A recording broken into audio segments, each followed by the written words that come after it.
हिंदी की पाठशाला में मैं सुनील बागोरिया आप सभी का स्वागत करता हूं। एक बार पुनः एक नए और फ्रेश वीडियो में। अभी तक हमने पद परिचय कर लिए थे। सभी पद परिचय करने के बाद जो क्वेश्चन जिस प्रकार से पूछे जाते हैं परीक्षा में, उस पर हम आज चर्चा करने वाले हैं कि किस प्रकार से प्रश्नों को किया जाता है। अभी हमने संज्ञा, सर्वनाम, विशेषण एक एक बिंदु वाइज पद परिचय किए थे। आज हम जैसे एग्जाम में पूछे जाते हैं अंडरलाइन करके, रेखांकित करके कि निम्नलिखित को ही पद परिचय के बिंदु लिखने हैं, उसी आधार पर हम प्रश्न करेंगे। प्रश्न हल करें इससे पहले अगर आप हमारे चैनल पर नए हैं तो वीडियो को लाइक जरूर करें, शेयर करें, चैनल को सब्सक्राइब करें और बेल आइकन को दबाएं, जिससे सबसे पहले आपको नोटिफिकेशन पहुंचे हमारी वीडियो का। तो शुरू करते हैं। एग्जाम में जो प्रश्न पूछे जाते हैं, इसमें कोई भी वाक्य दे दिया जाता है और उनमें से किसी दो या एक पद के रेखांकित कर दिया जाता है और उसका पद परिचय करवाया जाता है। जैसे इसमें पहला वाक्य है मोहन स्कूल जाता है। इसमें हम मोहन को अंडरलाइन कर दें और जाता है को अंडरलाइन कर दें, तो इनका पद परिचय हम कैसे करें। सबसे पहले मोहन है, इसका हम करते हैं। मोहन एक व्यक्ति का नाम है। नाम है इसलिए संज्ञा है, और संज्ञा पहचाने इसके लिए हमने बताया था जिसका बहुवचन न बने व्यक्तिवाचक संज्ञा, बहुवचन बने समूह का ज्ञान हो जातिवाचक संज्ञा, और जिसको हम छू न सके केवल महसूस कर सकें, एहसास कर सकें, वो भाववाचक संज्ञा। मोहन को हम जानते हैं, तो मोहन एक व्यक्ति विशेष का नाम है, इसलिए पहला बिंदु हमारा व्यक्तिवाचक संज्ञा, पुल्लिंग है, एक वचन है, और जाता क्रिया को कर रहा है तो कर्ता कारक है, और अंतिम बिंदु बनता है जाता है क्रिया का करता है। अगर कर्ता कारक हो तो उसमें क्रिया के साथ भी संबंध बताते हैं, कर्ता कारक न हो तो हम नहीं बताएंगे। इस आधार पर हमने ये 5 बिंदु कर लिए। अगला है हमारा जाता है। जाना क्रिया होती है, तो सबसे पहले हमें ये पता चला है कि ये क्रियापद है, तो क्रियापद परिचय में काल, वाच्य, लिंग, वचन, क्रिया के साथ कर्ता का संबंध और वो क्रिया कौन सी है आदि आदि बिंदुओं को हम करते हैं। तो सबसे पहले जाता है क्रिया हमें पता चला, तो हम ये पता लगाएंगे कि ये सकर्मक क्रिया है या अकर्मक क्रिया है। तो मोहन स्कूल जाता है। सकर्मक अकर्मक पता लगाने के लिए हम मोहन से प्रश्न कर सकते हैं, अर्थात कर्ता से प्रश्न करें कि वो क्या किया और किसे किया। 2 प्रश्नों में से किसी एक का भी उत्तर आ जाए तो वो सकर्मक क्रिया होती है। मोहन क्या जाता है, किसे जाता है, इसका उत्तर आ नहीं रहा है। कहाँ जाता है इसका आ रहा है, तो इसका हम सकर्मक क्रिया के अंतर्गत नहीं ले सकते, तो हमारी क्रिया हो गई अकर्मक क्रिया। आसानी से हमने सकर्मक अकर्मक पहचान लिया। कर्ता से पूछो क्या किया, किसे किया, कहाँ, कैसे, ऐसे प्रश्न न करें, केवल 2 प्रश्न, क्या और किसे, इनमें से किसी एक का उत्तर आ जाए तो सकर्मक क्रिया। 2 का आ जाए तो भी कोई दिक्कत वाली बात नहीं है, सकर्मक क्रिया ही होगी। अब वाच्य, मोहन क्रिया कर रहा है, से द्वारा का प्रयोग है नहीं, कर्तृवाच्य है हमारा, ठीक। काल जाता है, वर्तमान काल। मोहन क्रिया को करने वाला है, जाते नहीं है, जाति नहीं है, पुल्लिंग है, एक वचन है, और मोहन कर्ता की क्रिया क्या है, जाता है, इसलिए मोहन कर्ता की क्या है ये क्रिया। आशा है आपको समझ में आ गया होगा। इस तरीके से हम लिख सकते हैं, याद कर सकते हैं, एग्जाम में आए तो इनका हल कर सकते हैं। नेक्स्ट है हमारा एक और वाक्य। वाक्य है वह क्या खाता है। चलो हम इसका तीनों शब्दों का ही पद परिचय कर लेते हैं। सबसे पहले हम करते हैं वह का। यह वह अगर किसी संज्ञा की विशेषता नहीं बता रहे हैं तो ये सर्वनाम होते हैं। अगर संज्ञा सर्वनाम की विशेषता बताते हैं तो ये यह वह विशेषण बन जाते हैं। यहाँ पर वह क्या खाता है, तो वह के स्थान पर कोई संज्ञा था लेकिन वो नहीं आया, वह आया है, तो ये पुरुषवाचक सर्वनाम हो गया। खाता है, खाते नहीं है, एक वचन है। खाती भी नहीं है, खाता है, तो पुल्लिंग है। तो क्रिया हमें ये बता रही है कि ये वह एक वचन है, पुल्लिंग है, और खाने की क्रिया को कर रहा है, इसलिए खाता कर्ता कारक है। और खाता है क्रिया का क्या है, वो करता है। पांचों बिंदु हमारे हो गए। जैसे संज्ञा पद परिचय किए वैसे ही हम सर्वनाम पद परिचय के भी कर देते हैं। अगला हमारा क्या क्या क्या है भाई, वह तो पुरुषवाचक सर्वनाम था, लेकिन क्या है ये एक प्रश्न पूछा जा रहा है, प्रश्नवाचक चिन्ह भी। तो ये प्रश्नवाचक सर्वनाम होता है हमारे यहाँ। तो प्रश्नवाचक सर्वनाम, अब ये पुल्लिंग भी हो सकता है, स्त्रीलिंग भी हो सकता है। तो दोनों में से किसी एक को कर सकते हैं, क्योंकि पता नहीं है कि वो क्या खा रहा है, मूली खा रहा है, गाजर खा रहा है, हलवा खा रहा है, कुछ भी खा रहा है, तो इसका पता नहीं है। तो इसे हम पुल्लिंग या स्त्रीलिंग में से कोई भी एक कर देंगे, उत्तर हमारा सही हो जाएगा। एक वचन है, कर्म कारक है, क्योंकि अगर हम खाता है क्रिया कर रहे हैं तो इसका प्रश्न अगर पूछें कि वह क्या खाता है, तो यहाँ पर क्या का कुछ न कुछ आता, वहां पर लड्डू खा रहा हो, रोटी खा रहा हो, खाना खा रहा हो, तो इसको हम कर्म कारक के अंतर्गत ले लेंगे। तो खाता है क्रिया का क्या है, कर्म है। अगर देना चाहें तो कर्म के बारे में भी क्रिया का संबंध हमें बता सकते हैं। आशा है समझ में आ गया होगा। अगला है हमारा खाता है।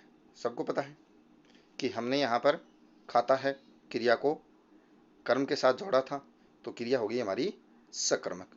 ऊपर वाले वाक्य से ही हमारा पता चल गया कि ये क्रिया क्या है, सकर्मक है। वाच्य वह आया है, न से आया है, न द्वारा आया है, तो ये कर्तृवाच्य, हिंदी में लगभग अधिकतर कर्तृवाच्य का ही प्रयोग किया जाता है। तो ये क्या है, कर्तृवाच्य है से पता चलता है ये वर्तमान काल है। पुल्लिंग का पहले ही पता चल चुका है हमें, ये पुल्लिंग है। और एक वचन है, वह क्रिया का ये क्या है, कर्ता है, ये क्रिया है। वह कर्ता की क्या है, ये क्रिया है, क्योंकि क्रिया का हम पद परिचय कर रहे हैं। तो इस क्रिया का कर्ता कौन है, वह है। इस प्रकार से हमने इस वाक्य के लगभग सभी भेदों का पद परिचय कर लिया है। अब हम करते हैं एक और वाक्य के कुछ पदों का पद परिचय। इसमें है वाक्य हमारा, यह लड़की सुंदर है। तो इसमें हम यह का करेंगे, सुंदर का क्या करेंगे, इन दो पदों का करेंगे। लड़की का करना चाहें तो लड़के भी कर सकते हैं। जातिवाचक संज्ञा, एक वचन, स्त्रीलिंग, कर्ता कारक, ठीक है क्रिया का कर्ता, ये हो जाएगा, इसे हो जाएगा एक साथ में। तो यह का और सुंदर का कर लेते हैं। यह शब्द है, यह लड़की संज्ञा से पहले आया है। अगर संज्ञा से पहले कोई सर्वनाम आए तो वो सार्वनामिक विशेषण होता है। संकेतवाचक विशेषण भी हम बोल सकते हैं, इशारा करता हुआ आता है, उस संज्ञा की विशेषता बताते हुए आता है। तो संज्ञा की विशेषता बताने वाले को हम विशेषण कहते हैं। और विशेषण का एक भेद होता है, सार्वनामिक या संकेतवाचक विशेषण।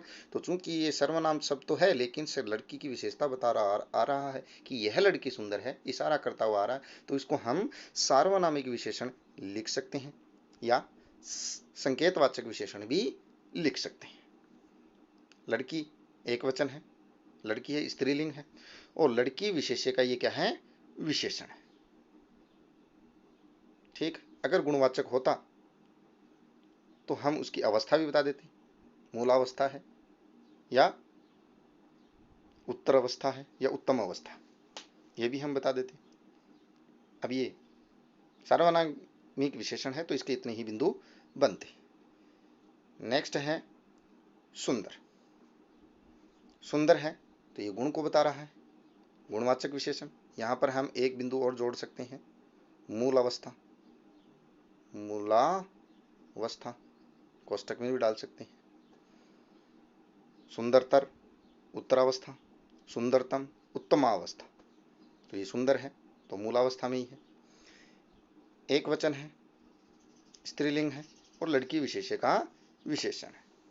इस लड़की शब्द के दो विशेषण आए, एक सार्वनामिक विशेषण संकेत करता हुआ और एक इसके गुण बताते हुए। ठीक, आगे हम चलते हैं एक और वाक्य की ओर, और हमारा वाक्य है इस बार अधिक से अधिक पदों का पद परिचय हम इसमें करते हैं। आहा, उपवन में सुंदर फूल खिले हैं। सबसे पहला आया है आहा, विस्मयादिबोधक चिन्ह दिख रहा है, तो विस्मयादिबोधक अव्यय हर्ष सूचक है, खुशी की सूचना देने वाला है। दो ही बिंदु बनते हैं अव्यय पद परिचय में, कल हमने पढ़ा था। ठीक, नेक्स्ट है उपवन। उपवन में मैं लगा है, कारक की तो चिंता यहीं समाप्त हो गई। लेकिन उपवन शब्द जो है, अगर उस पर हम चर्चा करें तो उपवन शब्द समूह का ज्ञान कराने वाला है, जातिवाचक संज्ञा है, किसी स्थान विशेष का नाम है, इसलिए जातिवाचक संज्ञा। उपवन होता है, होती नहीं है, अच्छा होता है, पुल्लिंग है, एक वचन है, और मैं कारक चिन्ह आया है तो अधिकरण कारक है, कोई दिक्कत वाली बात नहीं, ये भी हो गया। अगला है सुंदर। सुंदर शब्द का भी हमने किया, गुणवाचक विशेषण होता है। फूल सुंदर हैं और वो खिले हुए हैं, मतलब फूल बहुत सारे हैं, तो जिसकी विशेषता बताई जा रही है उस शब्द से पता चलेंगे वचन का। तो फूल बहुत सारे हैं, बहुवचन। फूल होता है, खिलता है, पुल्लिंग होता है। फूल विशेष्य का क्या है, विशेषण है। हो गया ये भी हमारा। अगला हमारा है फूल। फूल समूह का ज्ञान कराता है, जातिवाचक संज्ञा। अब आप कह दोगे सर गुणवाचक विशेषण का अवस्था नहीं बताई, तो वही होगी इसमें, मूलावस्था, कोई चेंज नहीं होगी, कर सकते हैं कोष्टक में डाल करके। फूल जातिवाचक संज्ञा, पुल्लिंग, बहुवचन, खिले हैं, बहुत सारे हैं, तो बहुवचन। अब आप कह दोगे सर यहाँ तो फूल शब्द आया है, फूलों नहीं आ रहा है, तो फूलों नहीं आ रहा है, लेकिन क्रिया से पता चल रहा है कि वो खिले हुए हैं, बहुत सारे फूल हैं यहाँ पर, तो बहुवचन आएगा। खिल कौन रहे हैं, फूल, तो कर्ता कारक है। क्रिया को करने वाला कौन होता है, कर्ता होता है, तो यहाँ पर कर्ता कारक यहाँ दिया गया है, कर्ता कारक है। खिले क्रिया का क्या कर रहे हैं, कर्ता है। खिलने क्रिया को कौन कर रहा है, फूल कर रहा है, तो इसलिए ये कर्ता कारक है। आगे बढ़ते हैं, क्रिया का पद परिचय भी कर लें। खिले हैं, क्या खिले हैं, फूल ही खिले, तो फूल कर्म कारक तो है नहीं, हमने पूछा देखा था यहाँ पर कर्ता कारक है, तो फूल से पूछें फूल क्या खिले हैं, क्योंकि हमने अभी बताया कर्ता से पूछेंगे कि उसने क्या क्रिया की, कैसे की, तो कर्म कारक हो जाएगा। लेकिन फूल से हम पूछें, चूंकि ये करता है, तो क्या खिले हैं, किसे खिले हैं, कोई उत्तर नहीं आ रहा है, तो ये क्रिया कौन सी होगी, अकर्मक क्रिया होगी। पुल्लिंग बहुवचन, इस पर चर्चा हम कर चुके हैं। कर्तृवाच्य है, फूल खिलने का कार्य स्वयं कर रहे हैं। वर्तमान काल है का आया है यहाँ पर। और फूल जो है वो करता है, खिले हैं क्रिया को करने वाले, तो फूल कर्ता की क्रिया क्या है, खिले हैं, तो ये भी हम बता रहे हैं यहाँ पर। इस प्रकार हमने इस वाक्य में सभी पदों का पद परिचय कर लिया है। चाहे एग्जाम में वो आहा का अंडरलाइन करे, उपवन में करे, सुंदर के करे, फूल पर करे, या खिले हैं पर करे, किसी पर भी करे, हम आराम से कर सकते हैं। इस वाक्य की चर्चा हमने इससे पूर्व वीडियो में कर ली थी। धीरे धीरे शब्द पर रीतिवाचक क्रिया विशेषण है, अव्यय है, और चलता है क्रिया की विशेषता बता रहा है। ये हो गया था हमारा। एक और हम कर लेते हैं यहाँ पर। सुनीता 8वीं कक्षा में पढ़ती है, इसमें हम 8वीं पर चर्चा कर लेते हैं, क्योंकि अभी तक इन क्रियाओं का भी हो गया, इनका भी हो गया, इनका भी हो गया है। संख्यावाचक विशेषण है, इनका हम करते हैं।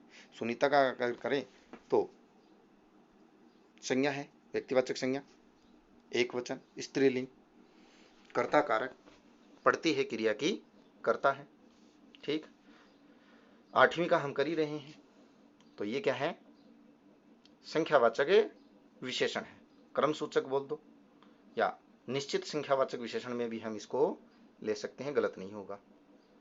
निश्चित संख्यावाचक विशेषण भी हम इसको कर सकते हैं। संख्यावाचक विशेषण एक वचन, क्योंकि कक्षा तो अकेली 8वीं है। स्त्रीलिंग, कक्षा होती है, होता नहीं है, कक्षा अच्छी होती है, अच्छा नहीं होता है, स्त्रीलिंग है। कक्षा विशेष्य का क्या है, विशेषण है। तो इस प्रकार से हमने 8वीं का भी पद परिचय कर लिया। सुनीता का हमने बोल कर ही दिया है। अगर कक्षा का करना चाहें, कक्षा का, तो जातिवाचक संज्ञा, एक वचन, स्त्रीलिंग, अधिकरण कारक में आया है, तो अधिकरण कारक हो गया। ठीक, अगर हम पढ़ती का करें तो पढ़ती का भी कर सकते हैं, क्रिया है पढ़ती? कौन सी क्रिया है? सुनीता से पूछें, सुनीता क्या पढ़ती है, किसे पढ़ती है? कोई उत्तर नहीं आ रहा है। तो अकर्मक क्रिया हो जाएगी। अकर्मक क्रिया, कर्तृवाच्य, एक वचन, स्त्रीलिंग, और पढ़ती है क्रिया की कर्ता कौन है?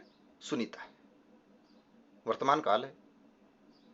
इस प्रकार से हम सभी पदों का पद परिचय कर सकते हैं, चाहे वो किसी के भी अंडरलाइन करके दे। आशा है आप सभी विद्यार्थियों ने आत्मसात किया होगा इस पूरे के पूरे लेक्चर को। चलते चलते मैं आपको पुनः याद दिलाना चाहूँगा कि आप हमारे डिस्क्रिप्शन में दिए हुए इंस्टाग्राम लिंक, टेलीग्राम लिंक पर भी ज्वाइन कर सकते हैं, जहां हमारा स्टडी मटेरियल से संबंधित बहुत सारी सामग्री उपलब्ध है। ज्वाइन करें और इस वीडियो को लाइक करें, शेयर करें। आज की इस वीडियो में इतना ही। धन्यवाद। Thank you very much.